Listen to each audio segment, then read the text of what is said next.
நான் இந்த படத்தில் இவ்வளோ பணம் நான் சம்பாரிச்சேன் அப்படின்னு ஒரு ப்ரொடியூசர் சொல்லுங்க. நான் இந்த படத்துக்கு இவ்வளவு செலவு பண்ணேன்னு தான் சொல்றானுங்க. ஒரு படத்துக்கு 200 கோடி ரூபா 150 கோடி ரூபா அப்படி வச்சிருந்தா கூட அவரோட சொத்து கணக்கு இன்னைக்கு எவ்வளவு காட்டியிருக்காரு. ஆனா அதுக்கு தான் அவர் ஒரு ரீசன் சொல்லிட்டாரு. எனக்கு அப்பாவுக்கு கடன் கொடுத்துருக்கேன், அம்மாவுக்கு கடன் கொடுத்துருக்கேன், ஒய்ஃபுக்கு, பையன், பொண்ணுக்கு எல்லாருமே நான் கடன் கொடுத்தது வரைக்கும் சேர்த்துங்க இவ்வளவு கடன் கொடுத்துருக்கேன்னு தான் சொல்லியிருக்காரு. என்கிட்ட வெறும் 6020 கோடி தான் இருக்கு, ஒரே ஒரு 2 வீலர் இருக்கு, இது மாதிரி தானே அவரு கணக்கு கொடுத்துட்டு. அதான் சொல்றேன். அப்ப உண்மை என்னன்னா எல்லாமே பொய் தான். எங்க இவங்க சம்பளம் கொடுக்கறது எல்லாமே வெளியில வந்து ஒரு ஹீரோ கமிட் ஆகணுமே என்ன சொல்லுவான்னா,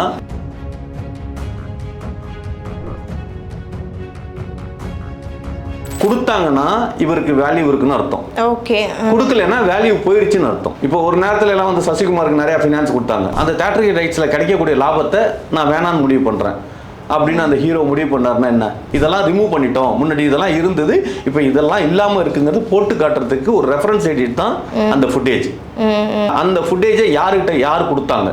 மக்கள் ஒரு 10 பேர் நம்மளை பார்த்து ஒரு 20 பேர் 30 பேர் 50 பேர் இருக்கட்டும், 100 பேர் இருக்கட்டும், 1000 பேர் இருக்கட்டும், ஓடி வந்தானுங்கன்னா ஏய் இல்ல அப்படின்னா நிக்கணும். அதானே முறை. அவன் ஓடி வர்றான்னு சொல்லிட்டு இவன் ஓடி போய் சைக்கிள் ஓட்டிட்டு இருந்தவன் சைக்கிளை தள்ளி விட்டுட்டு ஓடி போய் குடுகுடுன்னு ஓடி போய் டப்பா உள்ள வர ஏறி ஒழிஞ்சுக்கிறாங்க. ஆமா, இவன் தலைவனா?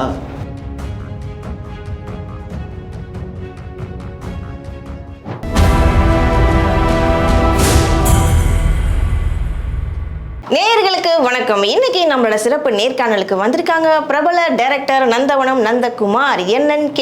வணக்கம் சார். வணக்கம் ஸ்டெல்லா மேடம். சார் என்ன சார் ரொம்ப எதிர்பார்த்துட்டே இருக்கோம், எல்லாம் இப்போ வரும் அப்போ வரும், இது முடியும் அது சென்சார் போர்டு முடியும் அப்படி இப்படி ரொம்ப எதிர்பார்க்கணும்.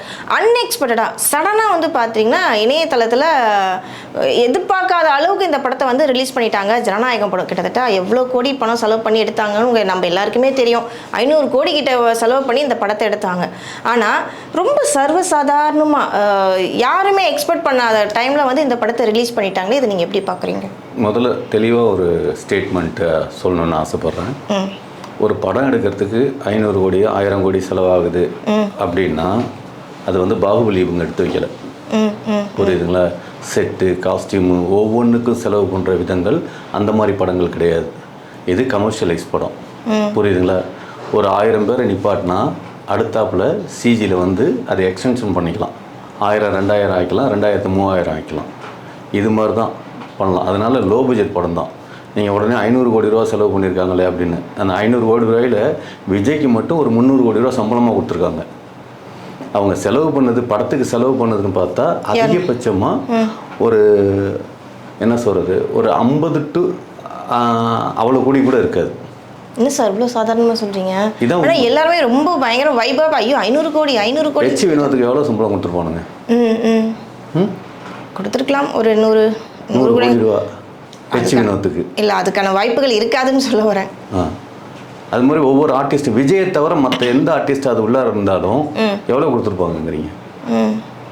அதெல்லாம் கிடையாதுங்க. இதெல்லாம் சும்மா ஒரு பில்டப்பாக அவ்வளோ கோடி இவ்வளோ கோடி அப்படின்லாம் அதெல்லாம் கிடையாது. மிஞ்சி போச்சுன்னா டோட்டல் காஸ்ட்டே அந்த படத்துக்கு செலவானது விஜயோட சேலரி இல்லாமல் படத்துக்கு செலவாகுதுன்னு பார்த்தா ஒரு 50 கோடி ரூபா இருக்கலாம். அதுவே நான் சொல்கிறது ரொம்ப ஜாஸ்தி. ஏன்னா நான்லாம் 10 லட்ச ரூபாயில் படம் எடுத்து சென்சார் பண்ணி அதை ரிலீஸ் பண்ணியிருக்கோம். 10 லட்சத்துக்கும் படம் எடுக்க முடியும் அப்படிங்கிறதுனால ஒவ்வொன்றுக்கும் செலவு கணக்கு போட்டால் எவ்வளோ வரும்? நான் சொல்றது கமிஷன்லாம் அடிச்சது போக மேனேஜர் இந்த இபி அப்படின்லாம் இருப்பானுங்க, ஏடிலாம் இருப்பாங்க. இபி ஏடி ஒரு காலத்துலயும் பைசா அடிக்க முடியாதுங்க. ஏடிங்கிறது அசிஸ்டன்ட் டைரக்டர், இபிங்கிறது எக்ஸிக்யூட்டிவ் ப்ரொடியூசர்.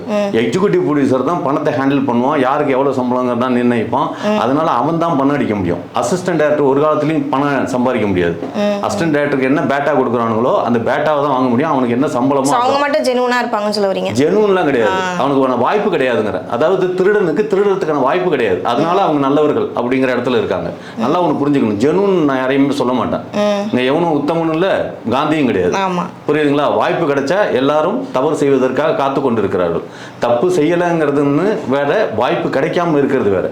அதனால அதை விட்டுருவோம். சரி, ஆமா, அந்த பாட்டுக்கு வேணாம், நம்ம அந்த பாட்டு வேணாம். இவர்கள் நல்லவராக கெட்டவங்களாக இந்த படம் என்ன கண்டிஷன்ஸ் அப்படின்னு இவனுங்களாம் அடிச்சு சாப்பிட்டது போக அப்படின்னா கூட ஒரு ப்ரொடியூசர் செலவு கணக்கு என்னைக்கு ஏதாவது இது வரைக்கும் செலவு கணக்கு சொல்லியிருக்க ப்ரொடியூசர்ஸ் வந்து நான் இவ்வளவு சம்பாரிச்சேன்னு எவனாவது ப்ரொடியூசர் சொல்லியிருக்கானா? நான் இந்த படத்தில் இவ்வளோ பணம் நான் சம்பாரித்தேன் அப்படின்னு ஒரு ப்ரொடியூசர் சொல்லுங்கள். நான் இந்த படத்துக்கு இவ்வளோ செலவு பண்ணேன்னு தான் சொல்கிறானுங்க. ஆனால் சம்பாரிச்சேன்னு ஒரு ப்ரொடியூசர் சொல்லுங்களேன், இந்த படத்தில் நான் அதிகமாக இவ்வளோ சம்பாரித்தேன் அப்படின்னு. சம்பாரிச்சேன்னு சொல்கிறவன் அப்படின்னா கூட நீங்கள் பேட்டியெல்லாம் போய் எடுத்து பார்த்தீங்கன்னா கிட்டத்தட்ட 80s சம்பாரிச்சதை 2020 சொல்லிட்டு இருப்போம். அந்த நடப்பு காலத்தில் சம்பாதிக்கிறத எவனாவது ஒரு ப்ரொடியூசர் சொல்கிறானுங்களா? சொல்ல மாட்டானுங்க. புரியுதுங்களா? அதாவது ஒரு விஷயம் நல்லா தெரிஞ்சுக்கங்க, இங்கே எவனும் உண்மை பேசி சொல்கிறதுக்கு கிடையவே கிடையாது. எல்லாமே ஒரு பொய் பில்டப் இதில் தான். புரியுதுங்களா? 300 கோடி ரூபா சேலரி வாங்கி விஜய் நடிக்கிறார் அப்படின்னா 300 கோடி ரூபா வாங்குறாரு ஒரு படத்துக்கு அப்படின்னா அவரோட சொத்து கணக்கு இவ்வளவு தானா? அப்போ தேர்தலுக்கு அவர் சப்மிட் பண்ணியிருக்க சொத்து கணக்கு எவ்வளவு? ஒரு படத்துக்கு 300 கோடி ரூபா அப்படின்னு வச்சுக்கோங்க. அவர் தலைவா படத்துலேருந்து சம்பளத்தை அதிகமாக்கி வாங்க ஆரம்பிச்சிருக்காரு. அப்போ தலைவாவிலேருந்து வாங்க ஆரம்பிச்சிருக்காருன்னா இத்தனை தலைவாவுக்கு அப்புறம் எத்தனை படம் நடிச்சிருக்காரு? கிட்டத்தட்ட 2013 இப்போ கிட்டத்தட்ட 13 வருஷமா அவர் நடிச்சிருக்காரு. இந்த 13 வருஷத்துல எத்தனை கோடி ரூபா சம்பாரிச்சிருப்பார்? ஒரு படத்துக்கு 200 கோடி ரூபா 150 கோடி ரூபா அப்படி வச்சிருந்தா கூட அவரோட சொத்து கணக்கு இன்னைக்கு எவ்வளவு காட்டியிருக்காரு? ஆனா அதுக்கு தான் அவர் ஒரு ரீசன் சொல்லிட்டாரு. எனக்கு அப்பாவுக்கு கடன் கொடுத்துருக்கேன், அம்மாவுக்கு கடன் கொடுத்துருக்கேன், ஒய்ஃபுக்கு, பையன், பொண்ணுக்கு எல்லாருக்குமே நான் கடன் கொடுத்தது வரைக்கும் சேர்த்துங்க. இவ்வளவு கடன் கொடுத்துருக்கேன்னு சொல்லியிருக்காரு. என்கிட்ட வெறும் 6020 கோடி தான் இருக்கு, ஒரே ஒரு 2 வீலர் இருக்கு, இது மாதிரி தானே அவரு கணக்கு கொடுத்துருக்கு. அதான் சொல்றேன். அப்போ உண்மை என்னன்னா எல்லாமே பொய் தான். எங்க இவங்க சம்பளம் கொடுக்கறது எல்லாமே வெளியில வந்து ஒரு ஹீரோ கமிட் ஆனோன்னு என்ன சொல்லுவான்னா, நான் இவ்வளவு சம்பளம் வாங்கியிருக்கிறதா வெளியில சொல்லிக்கங்க அப்படின்னு பாருங்க. ஏன்னா அடுத்தாப்புல அந்த பில்டப் தான். சினிமாங்கிறது ஒரு மாயை. புரியுதுங்களா? அது ஆடியன்ஸுக்கு தியேட்டர்ல மட்டும்தான் மாயம்னு இல்லை, இவங்க வாழ்ற வாழ்க்கையே மாயம் தான். புரியுதுங்களா? ஒரு மாய உலகத்துக்குள்ளார தான் வாழ்ந்துட்டு இருக்கிறோம். அதனால இது வந்து அப்படியே சும்மா 500 கோடி ரூபா செலவு பண்ணி நஷ்டமாயிருச்சு, அப்படியே மனசு உடஞ்சி அப்படியே ஹார்ட் அட்டாக் வந்து அப்படியே சிவாஜி கணேசன் தேவர்மானில் செத்து போனது மாதிரி செத்து போயிட்டாரா என்ன ப்ரொடியூசரு? பேச முடியாம அழ முடியாம உட்காந்துருக்காருலாம் கதை. ஆனா இந்த படத்தோட ப்ரொடியூசரே வந்துட்டு விஜய் தான் சொல்றாங்களே சார், அதாவது பார்ட் ஆஃப் த ப்ரொடியூசர், டைரக்டா இல்லைனாலும் இவரும் ஒரு பார்ட் அப்படின்றாங்க. ஏங்க பார்ட்டுன்னா சம்பளத்தை வந்து எடுத்தோன்னே வாங்க மாட்டானுங்க, பிஸ்னஸ்ல ஷேர் பேசிப்போங்க. புரியுதுங்களா? இப்போ டிஸ்ட்ரிபியூட்டர், ப்ரொடியூசர் அப்படின்லாம் எல்லாமே வந்து ஒரு கூட்டு தான். புரியுதுங்களா? உடனே எல்லாத்தையும் பணத்தை அன்னைக்கே எடுத்துக்க மாட்டாங்க. என்னைக்கு வசூலாகுதோ அன்னைக்கு எடுக்கிற ஒரு டீலில் தான் நடத்துவாங்க. எல்லாமே ஷேர் பேசிக்கில் தான் நடக்கும். அதுவும் பெரிய ஹீரோனாவே ஷேர் தான். அங்கே அது பங்குதாரர்கள் தான். அவங்களும் ஒன் ஆஃப் த பார்ட். அதுதான் உண்மை. ஆனால் இது எல்லாமே படம் ஓன்னா தான். காலம் வரைக்கும் ஒரு ப்ரொடியூசர் காத்திருந்து ஒரு டேட்டை வாங்கி ஒரு படம் பண்ணுறான் அப்படின்னா உடனே டேட் கொடுத்துட மாட்டான். ஒரு ஹீரோ அவனுக்கு கிட்டத்தட்ட ஒரு 4 வருஷம் காக்க வச்சு தான் கொடுத்துருப்பான். கிட்டத்தட்ட ஒரு ஹீரோவை ஃபாலோ பண்ணி படம் பண்ணுறதுக்கு கிட்டத்தட்ட 5 to 6 வருஷம் ஆகும். இந்த 6 வருஷத்தோட இன்வெஸ்ட்மெண்ட்டு அவன் வாங்குற வட்டின்னு ஒன்று இருக்கும். சார் நீங்கள் இந்த விஷயம் சொன்னோன்னே எனக்கு ஒரு ஞாபகம் வருது sir, sorry for the instruction. என்னென்னா சூப்பர் ஸ்டார் ரஜினிகாந்த் வந்து ஆரம்பத்தில் சூப்பர் ஸ்டார் தமிழ்நாட்டில் வந்துட்டு ஹீரோவாக ட்ரை பண்ணியிருக்காரு, நிறைய கம்பெனிகள் ஏறி இறங்கியிருக்காரு, சினிமா ப்ரொடக்ஷன்ஸ் கம்பெனிலாம். அப்போ ஒரு பிரபலமான ஒரு நிறுவனம் வந்துட்டு சூப்பர் ஸ்டாரை அக்செப்ட் பண்ணிக்கல, எப்பா இதெல்லாம் ஒரு மூஞ்சா தூக்கிட்டு போ அப்படின்னு சொல்லிட்டு அந்த ஃபோட்டோ அப்படி தூக்கி எரிஞ்சவங்க தான். அந்த இடத்துல வந்துட்டு நம்ம சூப்பர் ஸ்டார் ரஜினிகாந்த் அதாவது என்ன சொல்ல, ஒரு வைராக்கியமாக எடுத்துகிட்டு இதே கம்பெனியில் நான் தொடர்ந்து படம் பண்ணுவேன், இவங்க என்னை தேடி வரணும் அப்படின்ட்டு ஒரு சேலஞ்சிங்காக எடுத்து இந்த விஷயம் வந்து நம்ம சினிமா துறையில் இருக்கவங்க நிறைய பேர் தெரியும். அதே நிறுவனம் சூப்பர் ஸ்டார் ரஜினிகாந்த் ஒரு நல்ல ஒரு பீக்கில் வரும்போது கிட்டத்தட்ட 6 வருஷம் அவருடைய கால் ஷீட்டுக்காக வெயிட் பண்ணி அதுக்கு 6 வருஷத்துக்கு அப்புறமா தான் அந்த கம்பெனிக்கு அவர் அப்பாயின்மெண்ட் கால் ஷீட் கொடுத்தாருன்னு ஒரு பெரிய வரலாறே இருக்குது. அது உங்களுக்கு கண்டிப்பாக தெரியும்னு நினைக்கிறேன். இல்லை, ஆக்சுவலாக வந்து ஒரு விஷயங்க, பணம் சம்பாதிக்கிறது ஒரு ஹீரோ வச்சு தான் பணமே சம்பாதிக்கிறது. எல்லா முடிவுகளுமே ஹீரோக்கள் தான் எடுப்பாங்க. புரியுதுங்களா? எவன் தனக்கு ப்ரொடியூசராக இருக்கணுங்கிறது வரைக்கும் ஹீரோ தான் முடிவு பண்ணுவார். அந்த உச்சம் தொட்டவர்களை பற்றி தான் நான் பேசிகிட்டு இருக்கேன். இந்த ஒன்றும் இல்லாமல் வாய்ப்பு கிட்ட சுற்றுறவனை பற்றியே நான் பேச வரல. உச்சம்னாவே கிட்டத்தட்ட அதிகபட்சமாக ஒரு 5 பேருக்குள்ளே தான் இருப்பானுங்க. புரியுதுங்களா? நான் 5-6 பேர் தான். இவர்கள் தான் சினிமா. புரியுதுங்களா? இவர்களுக்கு தான் பிஸ்னஸ். ஒருத்தவங்க வந்து ஒரு பிஸ்னஸ் இருக்க வேல்யூ ஹீரோ அப்படின்னா அந்த ஹீரோவுக்கு எவன் ஃபினான்ஸ் கொடுக்குறானோ அவன் தான் வேல்யூபிள். இப்போ நீங்கள் விஜய் சேதுபதி வச்சு படம் பண்ணணும் அப்படின்னா நீங்கள் ஒன்றுமே கேட்க வேணாம். 4 ஃபினான்சியத்தை போய் விஜய் சேதுபதி வச்சு நான் படம் பண்ணுறேன், எனக்கு விஜய் சேதுபதி வச்சு படம் பண்ணுறப்ப ஃபினான்ஸ் கொடுப்பீங்களான்னு கேட்டால் கொடுத்தாங்கன்னா இவருக்கு வேல்யூ இருக்குன்னு அர்த்தம். ஓகே, கொடுக்கலன்னா வேல்யூ போயிடுச்சுன்னு அர்த்தம். இப்போ ஒரு நேரத்தில் எல்லாம் வந்து சசிகுமாருக்கு நிறையா ஃபினான்ஸ் கொடுத்தாங்க, இப்போ நிப்பாட்டிட்டாங்க. அது மாதிரி விஜய் ஆண்டனி நிறைய ஃபினான்ஸ் எல்லாம் கிடைச்சது, இப்போ நிப்பாட்டாங்க. இது மாதிரி வளர்ச்சிங்கிறது வந்து படம் ஓடுறத வச்சு தான் வளர்ச்சி. படம் ஓடலைன்னா ஆட்டோமேட்டிக்காக அங்கே ஃபினான்ஸ் கட் ஆகும். ஃபினான்ஸ் கட் ஆனாவே மொத்தமாக முடிஞ்சு போச்சு. ஆனால் இப்போ விஜய் ஆண்டனி தொடர்ந்து படங்கள் பண்ணிட்டு தானே சார் இருக்காரு. ஐயோ, நல்லா ஒன்று தெரிஞ்சுக்கங்க, சம்பளம் வாங்கிக்கிட்டு பண்ணுறது வேற, சம்பளம் வாங்காமல் படம் பண்ணிட்டு இருக்கிறது வேற. புரியுதுங்களா? இப்போ நானும் கிட்டத்தட்ட பல வருஷமாக சினிமாவில் இருக்கிறேன். ஆனால் சினிமாவில் என்ன, சர்வைவல் ஆஃப் ஃபிட்னஸ். இன்றைக்கி வந்து இப்படி உட்காந்து பேசுகிறேன் அப்படின்னா ஏதோ கொஞ்சம் பணம் கொடுக்குறாங்க, அதனால் வாழ்வாரத்தில் ஓடிட்டு இருக்கேன். இது மாதிரி வாழ்க்கையை ஓட்டிகிட்டு இருக்கிறது வேற, வாழ்க்கையில் ஜெயிச்சு நின்றுட்டு இருக்கிறது வேற. புரியுதுங்களா? சினிமாவில் கிட்டத்தட்ட ஒரு 5 லட்சம் பேர் இன்றைக்கி வேலை பார்த்துட்டு இருக்கான் அப்படின்னா அத்தனை பேரும் சர்வைவல் ஆஃப் ஃபிட்னஸ் தான். ஆமாம், அந்த 5 பேர்த்தில் தேர்ந்தெடுக்கப்பட்ட ஒரு 100 பேர் தான் இன்றைக்கி வெளியில் பாப்புலாரிட்டியாக இருப்போம். 5 லட்சத்தில் ஒரு 100 பேர் தான் மக்களுக்கே தெரியும். அந்த ரேஞ்சு தானே வாழ்க்கை. சினிமாங்கிறது ஒரு கற்பனை உலகம். அந்த கற்பனை உலகத்தில் நாளைக்கு நம்ம அந்த 100ல் ஒருத்தனா போக மாட்டோமா அப்படிங்கிற ஆசைப்பட்டு வாழ்ந்துட்டு இருக்கிற வாழ்க்கை தான் இது. புரியுதுங்களா? இது வயசானா கூட போகாது, அது இருந்துகிட்டே தான் இருக்கும். சினிமான்ற அந்த மோகம் எல்லாருக்குள்ளேயும் இருக்குன்னு சொல்ல வரீங்க ஃபைனலா. சரி சார், இப்போ ஜனநாயகம் படம் வந்து கிட்டத்தட்ட 5 கோடி மக்களுக்கு மேலே, அதுக்கு மேலேயே வந்துட்டு இந்த படம் ரிலீஸ் ஆயிருக்கு. நிறைய பேர் மொபைலில் ரொம்ப ஈஸியாக பார்த்துட்டாங்க. இதுக்கு காரணம் என்னன்னா, நீங்கள் வந்துட்டு சென்சார் போர்டு வந்து தடை பண்ணுறாங்க, ஏகப்பட்ட காட்சிகளை வந்துட்டு அவங்க அந்த சீன்ஸ்லாம் வந்து கட் பண்ணிட்டாங்க, ரிலீஸ் ஆகுமா ஆகாதா, படம் வரவே வராதுப்பா அப்படிலாம் சில பேர் பேசிட்டு இருந்தாங்க. ஆனால் ஃபைனலாக வந்து இவங்க யாரோ எடுத்த ஒரு விக்ஸான, ரொம்ப வெக்ஸாகி தான் இந்த படத்தை ரிலீஸ் பண்ணியிருப்பாங்கன்னு நினைக்கிறீங்களா? அப்படியெல்லாம் கிடையாது. இது வந்து ஒரு என்ன சொல்கிறது, ஒரு திட்டமிடல், பக்கா பிளானிங்காக எல்லாமே நடந்தது. புரியுதுங்களா? நீங்கள் வந்து ஏன்னா ஒரு TN 2026 இந்த படத்தோட பேர் பண்ணி தான் விடுறாங்க. ஆமாம், அந்த படம் கிட்டத்தட்ட அப்படியே ரைட்டுங்களா? ரெண்டாவது TN 26ஓட படம் வந்து என்ன அப்படின்னா, ஒரு விஜய் கட்சிக்கு ஆப்போசிஷனாக நடத்துகிற ஒரு ட்ரெய்லராக தான் அது படமும் இருந்தது, ட்ரெய்லரும் இருந்ததுங்கிற இடம். ஸோ அந்த படத்தை நீ காட்டுறனா என் படத்தை நான் காட்டி உனக்கு என்ன கண்டிஷன் பாடுறேன் பார் அப்படின்னு. ரெண்டாவது இன்னொன்று விஷயம், ஜனநாயகம் பொறுத்த வரைக்கும் தியேட்ரிக்கல் ரைட்ஸில் உங்களுக்கு எத்தனை கோடி ரூபா வசூலாயிரும். ஆமாம், அந்த தியேட்டரிக்கல் ரைட்ஸில் கிடைக்கக்கூடிய லாபத்தை நான் வேணான்னு முடிவு பண்ணுறேன் அப்படின்னு அந்த ஹீரோ முடிவு பண்ணாருன்னா என்ன? புரியுதுங்களா? இதெல்லாம் உள்ளார ஒரு விஷயம். நடிகர் தான் முடிவு பண்ணுவாருன்னு சொல்ல வரீங்களா? ஹீரோ தான் முடிவு பண்ணுவாருன்னு சொல்ல வரீங்களா? ரிலீஸ் ஆகிறது, ரிலீஸ் ஆகாமல் இருக்கிறது எல்லாமே ஹீரோ தாங்க. நீங்கள் ஹீரோவை தவிர இந்தியன் சினிமாங்கிறது ஹீரோவை மையப்படுத்தி தான். புரியுதுங்களா? ஹாலிவுட் படம் தான் ஒரு கதை ரெடியானதுக்கு அப்புறம் அந்த கதையில் யார் நடிக்கணுங்கிறத அப்புறமேல முடிவு பண்ணுவானுங்க.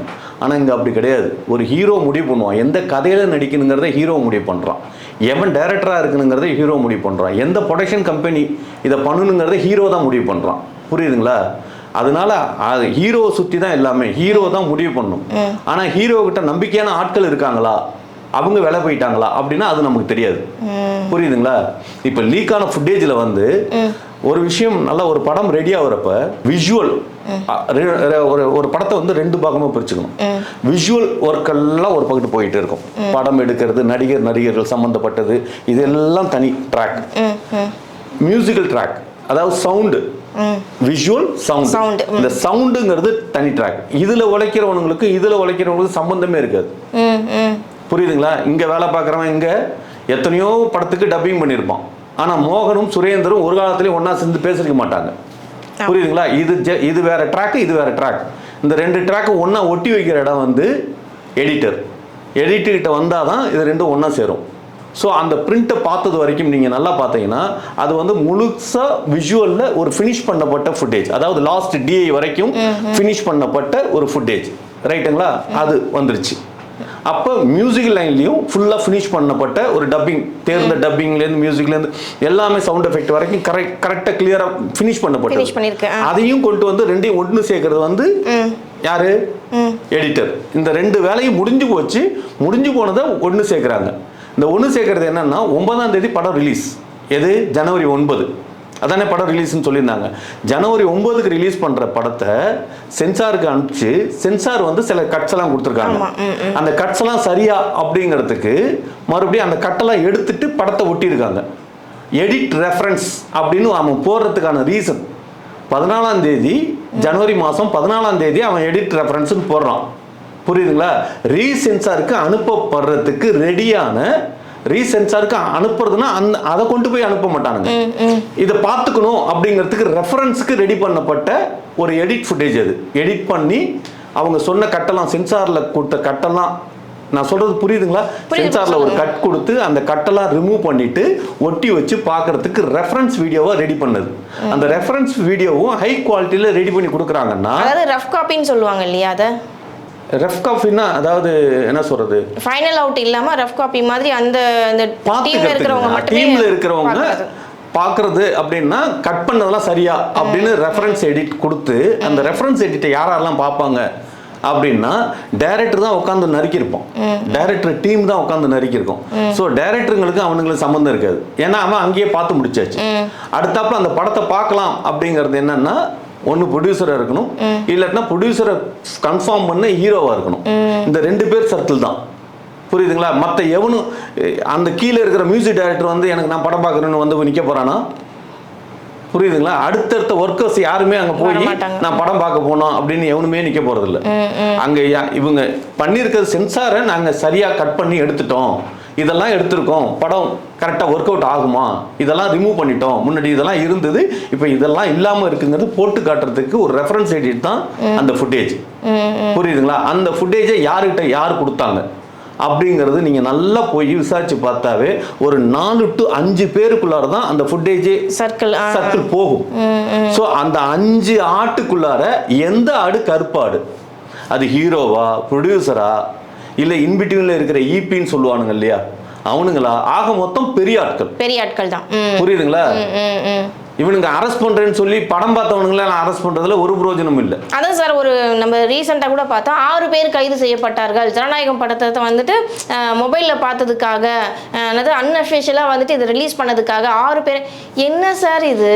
அதான் நம்புற மாதிரியே இல்லையே. இது வந்து என்னன்னா, இதுதான் அரசாங்கம் பயங்கரமா பண்ணுது பார்த்தீங்களா?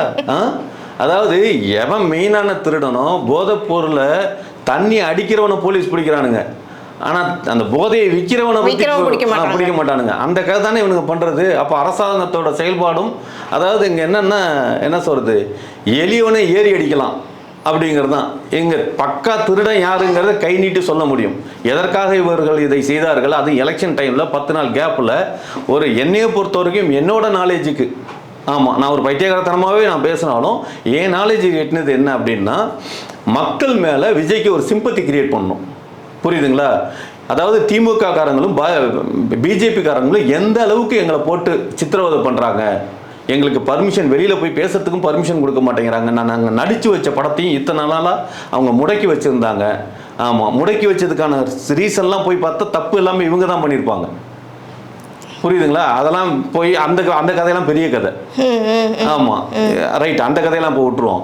இப்போ ரிலீஸ் ஆனதுக்கான ரீசன் வந்து ஒரு அனுதாப அலை ஓட்டு வாங்கணுங்கிறதுக்காக மட்டுமே இவர்களால் திட்டமிடப்பட்டு ரிலீஸ் பண்ணப்பட்டது. அதாவது நானே திருடி சொம்பு வீட்டுக்குள்ளார மறைச்சு வச்சுட்டு, ஆமா, சொம்பு திருட்டு போச்சு அப்படின்னு சொன்னா தேடி கண்டுபிடிக்க வேண்டியதானே?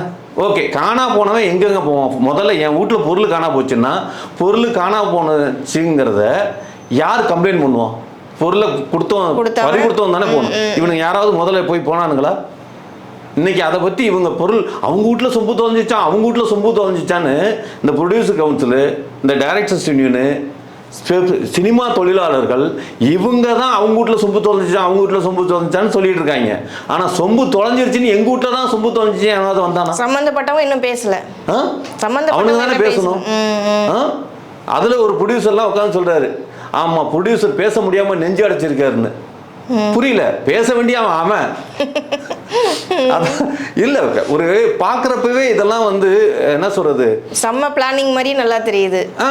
இந்த அளவுக்கு அறிவில்லாத மக்களா நம்மள எவ்வளவு தமிழ் சமூகத்தை எந்த அளவுக்கு மடையனா வச்சு இவங்களை இப்படி ஏமாத்தலாம் அப்படிங்கிற வாழ்க்கைக்குள்ளார அவங்க வச்சிட்டு இருக்கானுங்க. அப்படின்னா இதுக்கு காரணம் வெறித்தனமான ரசிகர்கள். ஏங்க ரசிகர்கள், நான் சொல்றது என்னன்னா, எது சொன்னாலும் ரசிகர்கள் நம்புவாங்கன்ற அந்த ஒரு மைண்ட் செட் அவங்களுக்கு வந்திருக்கலாம். ஏங்க, அதாவது ஓப்பனிங் ஷோ படம் பார்க்குறானுங்க இல்லையா, அவனுங்க தான் ரசிகர்கள். இவங்க தமிழ்நாடு ஃபுல்லா எத்தனை லட்சம் பேர் பார்த்துருவாங்க? ஓப்பனிங் ஷோ ஒரு 5 லட்சம் பேர் பார்ப்பானா? அவ்வளோதானே. ஓப்பனிங் ஷோ பார்க்குறவன் 5 லட்சம் பேர் தானே. இந்த 5 லட்சம் பேருக்கு 5 கோடி பேர் ஓட்டு மெம்பர், 8 கோடி பேர் தமிழ்நாட்டில், 5 கோடி பேர் ஓட்டு போடுறதுக்கு இருக்கான். 5 கோடி பேரும் தேர்தலுக்கு வந்து அங்கே வந்து ஓட்டு போட்டுருவான். அட்லீஸ்ட் வந்து ஒரு 3 கோடி பேர் தான் ஓட்டு போட வருவோம். 3 கோடி பேர் எங்க, ஒரு 5 லட்சத்துக்கு இருக்கிற ரசிகர்கள் கூட்டம் எங்க, ஒரு 5 லட்சத்தை பார்த்து நீங்க பயந்துகிட்டு இவர்கள் ஜெயித்து விடுவார்கள், இவர்கள் தான் பெரிய, இவர்கள் தான் தமிழ் நாட்டில் இருக்கிற அத்தனை பேருமே பைத்தியக்காரனா இருக்காங்க. அப்ப அத்தனை பேரும் இப்படி இருக்கானா? 3 கோடிக்கு 5 லட்சத்துக்கு வித்தியாசம் தெரியாதுனா? ஒரு 5 லட்சம் பேர் ஒன்னா கூடி நின்னானுங்கன்னா அவனுக்கு தான் தமிழ்நாடு அப்படின்னா புரியல எனக்கு. இது வந்து மீடியா தான். நான் எதை சொன்னாலும் மீடியா தான் சொல்லுவேன். அதாவது மீடியா வந்து எதை போர்ட்ரேட் பண்ணி எதை தூக்கிட்டு போகணும், எதை சொல்லணுங்கிறதே இல்லாமல் சும்மா ஒரு 100 பேர் நின்றுட்டா வந்து 10,000 பேர் கூடி நின்று பார்த்துட்டு இருக்காங்க அப்படிங்கிறதெல்லாம். ரெண்டாவது விஜயோட மூமெண்ட் எல்லாம் பார்த்தீங்கன்னா, ஒரு தலை சிறந்த தலைவன் அப்படின்னா போய் நின்னான்னா மக்கள் ஒரு 10 பேர் நம்மளை பார்த்து ஒரு 20 பேர் 30 பேர் 50 பேர் இருக்கட்டும், 100 பேர் இருக்கட்டும், 1000 பேர் இருக்கட்டும், ஓடி வந்தானுங்கன்னா ஏய் இல்லடா அப்படின்னா நிக்கணும். அதானே முறை. அவன் ஓடி வர்றான்னு சொல்லிட்டு இவன் ஓடி போய் சைக்கிள் ஓட்டிட்டு இருந்தான், சைக்கிளை தள்ளி விட்டுட்டு ஓடி போய் குடுக்குடுன்னு ஓடி போய் டப்பா உள்ள ஏறி ஒழிஞ்சுக்கிறாங்க. ஆமா, இவன் தலைவனா? அவன் ரசிகன். அவன் ரசிகனா வந்தவனா நிக்கணும்னா இல்லையா? நில்றா அப்படின்னா நிக்கணும்ல. அந்த சொல்றதுக்கு கூட தகுதி இல்லை அப்படின்னா நீ பயந்து ஓடுற அப்படின்னா நீ எதை ஹேண்டில் பண்ணுவ? புரியுதுங்களா? இதெல்லாம் நோ டைலாக்ஸ். அதாவது நான் திருப்பி சொல்றேன். ஆமா, இங்க வந்து இவர்களே பிளான் பண்ணி இவர்களே தான் எல்லாமே செஞ்சது. அதனால கொடி பிடிச்சி. ஏன்னா சினிமாவில் வந்து நல்லா ஒரு விஷயம் தெரிஞ்சுக்கங்க, எதுவுமே லீக் ஆகாது. இத்தனை வருஷமா நீங்க படம் பார்த்துட்டு இருக்கீங்க, படம் பண்ணிட்டு இருக்கீங்க. அந்த படத்துல ஒர்க் பண்றப்ப ஒரு படம் எடுக்கிறதுக்கு கிட்டத்தட்ட 6 மாசத்துல இருந்து 2 வருஷம் வரைக்கும் ஆகும். ஒரு படம், பெரிய படங்கள்லாம் கிட்டத்தட்ட ஒரு 1.5 இயர் சாலிடா ஆகும். இந்த 1.5 இயர் ஒர்க் பண்றப்ப அந்த படத்தோட கதை முடிவு பண்றது வெரி பிகினிங். அந்த கதை எங்கேயாவது லீக் ஆகுது? கிடையாது. அப்ப அந்த அளவுக்கு சினிமாவுக்கு உண்மையாக இருக்கிறவர்கள் தான் தொழிலாளர்களாக இருக்காங்க. நீங்க பண்ற வேலை என்னன்னா, உங்களோட சுயநலத்துக்கு பண்றது, அடுத்தாப்புல நடக்கிற படம் இது எல்லாத்தையுமே பாதிக்கப்படுற விஷயத்தை ஏற்படுத்துறீங்க. புரியுதுங்களா? அடுத்தாப்புல ஒரு பெரிய படத்துக்கு ஃபினான்ஸ் கொடுத்தவன் என்னையா நீங்க பாட்டு படத்தை ரிலீஸ் பண்றீங்கன்னா நான் ஃபினான்ஸ் வந்து கொடுத்து சம்பாதிக்கணும் வெயிட் பண்ற ஒரு ஃபினான்சர் யோசிச்சானாவே முடிஞ்சு போச்சு. அடுத்தாப்புல எல்லாமே லாக். ஒரு படம் பண்றப்ப எல்லாருமே, எல்லா ப்ரொடியூசருமே தன்னோட கையில இருக்கிற பயணத்தை போட்டு படம் பண்ணல. புரியுதுங்களா? ப்ரொடியூசர்கிட்ட போவானுங்க நேரா, நான் இந்நேரம் கமிட் பண்ணிட்டேன். விஜயை கமிட் பண்ண ஒரு ப்ரொடியூசர், விஜயோ அந்த டாப் மோஸ்ட்ல இருக்கிற ஒரு ப்ரொடியூசர், அவங்கள டேட்டை மட்டும் வாங்கினா போதும். நான் நேராக போவான் ஃபினான்சியர்கிட்ட, நேராக போயிட்டு உட்காந்து, சார் இது மாதிரி நான் கமிட் பண்ணிட்டேன், ஆமாம் அப்படின்னு ஒரு ஃபோனை போட்டு கொடுப்பான். ஆமாம் சார், இந்த கம்பெனிக்கு தான் நான் படம் பண்ணுறேன் அப்படின்னும், எவ்வளோ பட்ஜெட்டு, எவ்வளோ ஃபினான்ஸ் வேணும் அப்படிம்பாங்க, எப்பப்போ எவ்வளோ அமௌண்ட் வேணும் அப்படின்னு. ஃபர்ஸ்ட் ஓப்பனிங்கே எது, படம் எப்போ ஷூட்டிங்கு, கதை எப்போ ரெடி ஆகுது, எதுவுமே தெரியாது. ஓப்பனிங்கே ஹீரோவுக்கு அட்வான்ஸ் கொடுக்கணும்னு சொல்லிட்டு ஒரு பெரிய அமௌண்ட்டை வாங்குவாங்க. புரியுதுங்களா? பெரிய அமௌண்ட்டுன்னா ஒரு 100 கோடி ரூபா பட்ஜெட்டு அப்படின்னு வச்சுக்கிங்களேன். ஓப்பனிங்கே ஒரு 20 கோடி ரூபா வாங்குவோம் அட்வான்ஸ் அமௌண்ட்டு.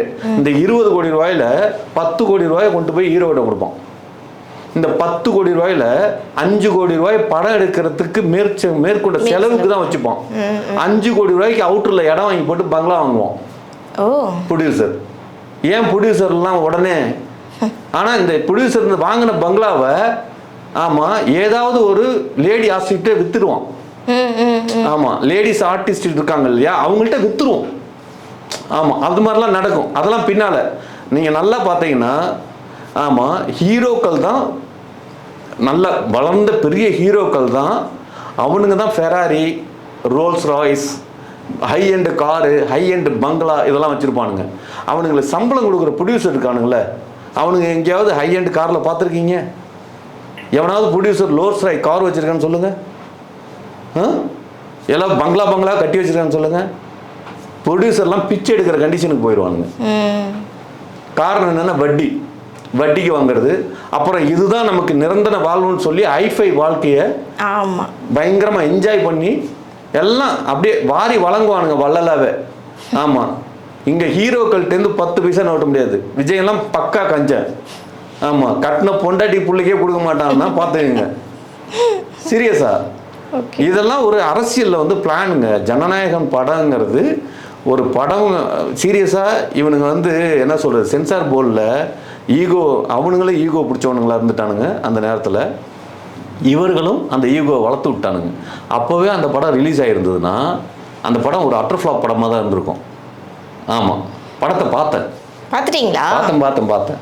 ஓ ஆமாம், பார்த்தேன்னா ஒரு நண்பர்கிட்ட போய் உட்காந்து, நண்பரோட நண்பர் வந்து உட்காந்து மொபைலில் தான் அதாவது டெலிகிராம்னு ஒரு ஆப்பு, அதில் வச்சு காட்டினானுங்க. ஆமாம், மொபைலில் பார்க்குறப்பவே பார்க்க முடியல, இதில் தேட்டரில் பார்க்குறது அப்படிங்கிறது மாதிரி. அப்படியே பகவந்த் கேசரியை தான் அப்படி எடுத்திருக்காங்க. சில டைலாக் இம்ப்ரோவைஸ் பண்ணியிருக்காங்க. மாஸ் டைலாக்னுக்கு கிரியேட் பண்ணுறதுன்னு இருக்கு இல்லையா, சில சீன்ஸ் எல்லாம் பகவந்த் கேசரிக்கும் இதுக்கும் சும்மா 6 வித்தியாசங்கள் அந்த மாதிரி தான் பண்ணியிருக்கானுங்க. மற்றபடியெல்லாம் வேற பெருசாக சொல்கிற அளவுக்குலாம் ஓடாத படத்தை இவங்க பில்டப் பண்ணி. இப்போ தலைவாங்கிற படம் வந்து ஜெயலலிதா லாக் பண்ணதுனால தான் அந்த படம். தலைவா படம் என்ன பார்த்தீங்களா? பார்த்துருக்கேன். அது மொக்கையா நல்ல படமா சொல்லுங்கள்? விஜய்க்காக பார்க்கும்போது நல்ல படமா தெரியும், மற்றபடி ஸ்டோரி வைஸ் பார்க்கும்போது நார்மல் எல்லா ஃபிலிமும் வர அவ்வளோதானே. அது ஒரு மொக்கை தான் ஆக்சுவலாக. அது நல்லபடியாக ரிலீஸ் ஆயிருந்தா கூட இவனும் பார்த்துருக்க மாட்டான்.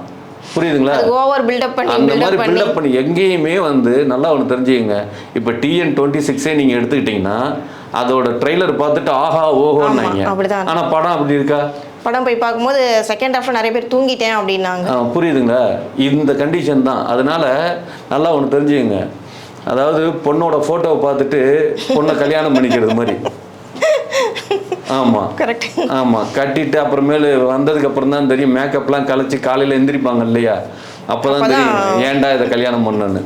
ஏன் எல்லாரும் கல்யாணம் பண்ணுறான், ஏன் பக்கத்து வீட்டை பார்க்குறான்? காரணம் என்ன? அவன் பார்த்து ஏமாந்தது ஒன்று. புரியுதுங்களா? மாட்டிக்கிட்டான் ட்ராப்பில். இல்ல வாழ்க்கை. ஆமா, ரியல் லைஃப், ரியாலிட்டி. ஆமா, ஓகே, அந்த கண்டிஷன்ல தான் இருக்குது.